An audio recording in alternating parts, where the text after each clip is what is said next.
Welcome, L1 the Philosopher here, Lank, and I'm here to talk about the early 2000s. Now today, anime is big business, streaming around the world. But in the 2000s, it was a little different. We just came off the 90s, the tsunami boom, and we walked right into an internet renaissance. We start consuming anime at a rapid pace, more than we ever seen before.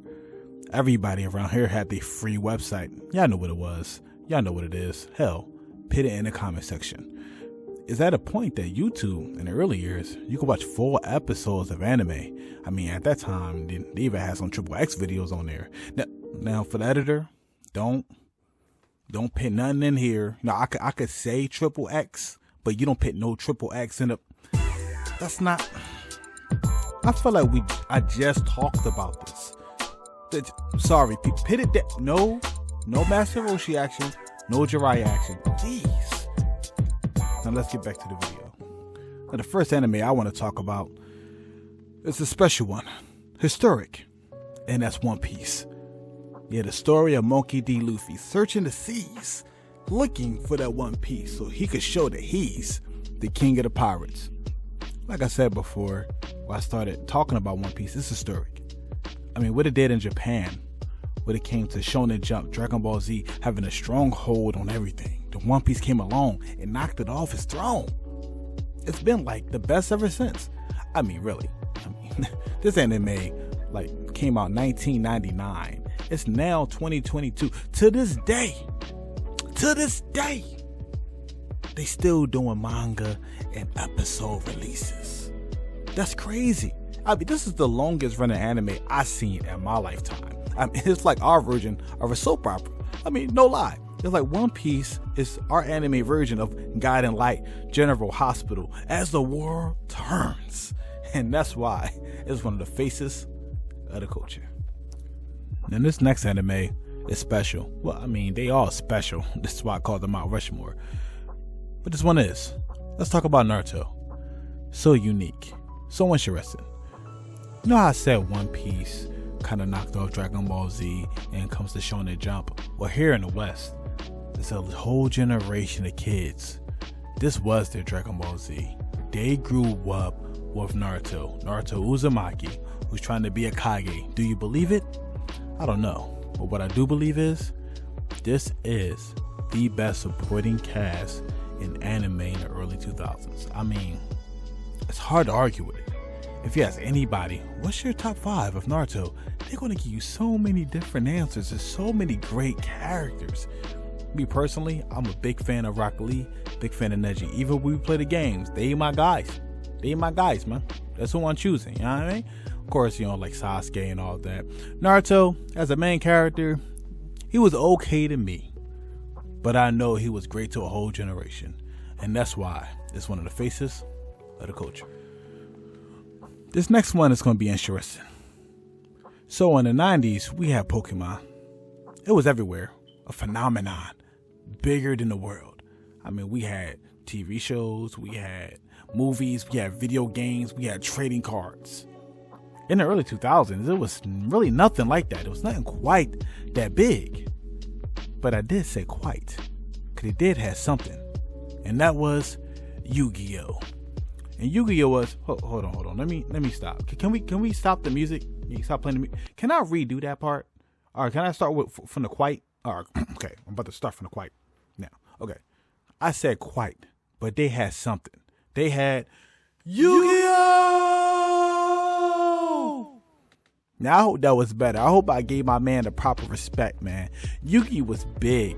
I had a Yugi deck. I mean, I used to get the Yugi deck, and then my boy Aquil, he had the Kava deck. And every day, we used to do. You know what I mean? We used to get in our bag. It used to be me and him. We sat at the table, and, well, okay, we really didn't duel, because we didn't really know the rules like that. So we wasn't really playing Duel Monsters. I mean, the rules we was following, we was playing like Monsters Duel or something like that. Because if you watch the TV show Yugi, the first season, that was the Wild Wild West. They was just doing anything. It didn't make sense. They was kidnapping people, stealing their cars, rocking people, throwing their cards over a ship. Bruh, I wish you would take my legendary cards that my grandpa gave me, bro, and throw it over the ship, bro, you going with it, bro. You swimming with the fishes, bro. Like, I'm just gonna turn into an Italian mobster right there. You swimming with the fishes. Don't play with me like that, man. Yuki was drawing, bro. I would have took that aluminum puzzle, turn it sideways, shine it up, and stick it. Okay, let me get back on the video. Yuki was big. It was everywhere, the video games, but the cards was fire, and the TV show was fire with it. We followed it. I watched it on WB. I believe that's where it was everywhere. It's Saturday morning cartoons. That's how we know anime is here to stay. And that's why it's one of the faces of the culture. Now, before we talk about this last anime, let's drop a couple honorable mentions, man. Let's talk about Howl's Moving Castle. Beautiful Studio Ghibli, still holds up today. Classic. Let's talk about Digimon. Digimon, the only anime I seen that was on Network TV, giving kids more adult themes and the things they talked about and about life. I mean, no other anime did that was on WB. Well, we did just talk about Yu-Gi-Oh! And they did have a lot of crazy stuff that happened in Yu-Gi-Oh! It was too much of a high stakes for a kid's card game. And that was a little too much, but Digimon, I think, did it better and more smoother. Oh, of course, Death Note. Death Note was the first anime I hear other people talking about it because they had Netflix, right? But it came out in the early 2000s, so shout out to them. So this last anime I want to talk about is special. If you've seen the previous videos, you know I want to talk about cinema. When you talk about anime and you talk about film, you can't do that without breaking up this movie. Spirited Away. Can't deny it. Came out 2001. Animation still holds up today. I'm doing this video in 2022. Over 20 years ago. Still dominant. When it came out, highest grossing movie in Japan behind Titanic. Around the world, became the #1 anime movie grossed ever. It just got passed 2016 by Your Name, then got repassed again when you know who dropped their movie. Demon Slayer changed the world again in the middle of the pandemic. But Spirited Away, it's kind of hard to describe it.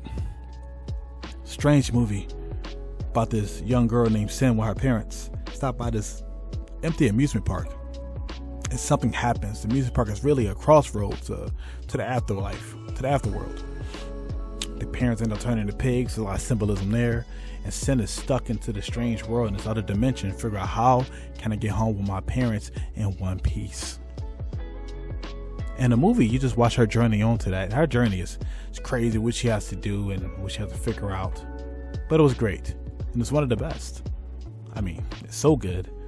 I actually won an Oscar over here. I know. The only anime movie to do it. And it was big.